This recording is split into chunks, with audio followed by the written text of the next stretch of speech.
When Black Americans were locked out of banks, denied loans, and turned away from financial institutions, the story should have ended there. But instead, something else happened.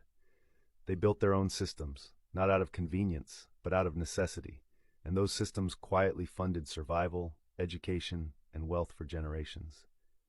After emancipation, most banks refused to serve Black customers, and those that did often exploited them.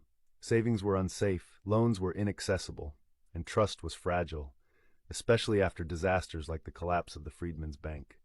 So Black communities stopped waiting for access and started building alternatives.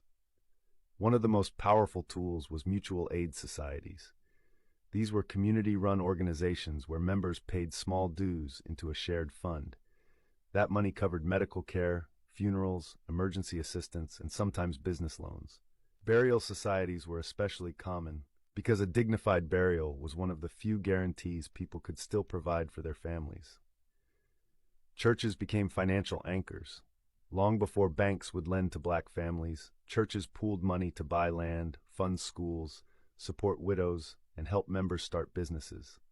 The collection plate wasn't just charity, it was capital, circulating inside the community when no one else would invest. Fraternal organizations played a similar role. Groups like Black Masons, Odd Fellows, and benevolent orders offered insurance, loans, and social protection. Membership meant more than belonging, it meant access to resources in times of crisis.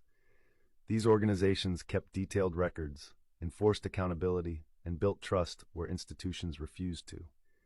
Informal lending networks also flourished. Families loaned money to one another without interest.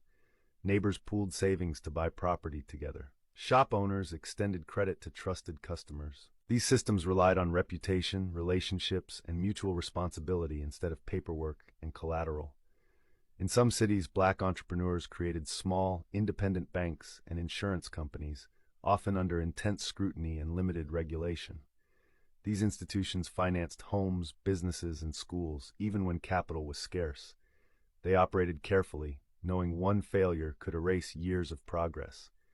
These systems didn't make anyone instantly wealthy, but they did something more important.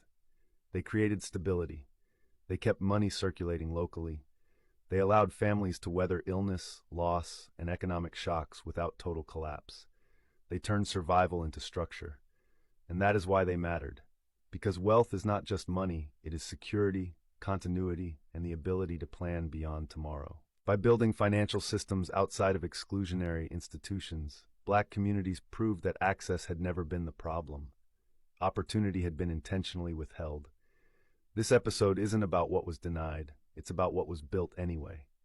This is episode 2 of They Built It Anyway, and the next chapter reveals how education became the most powerful investment of all. Follow to learn how Black communities invested in education when no one else would.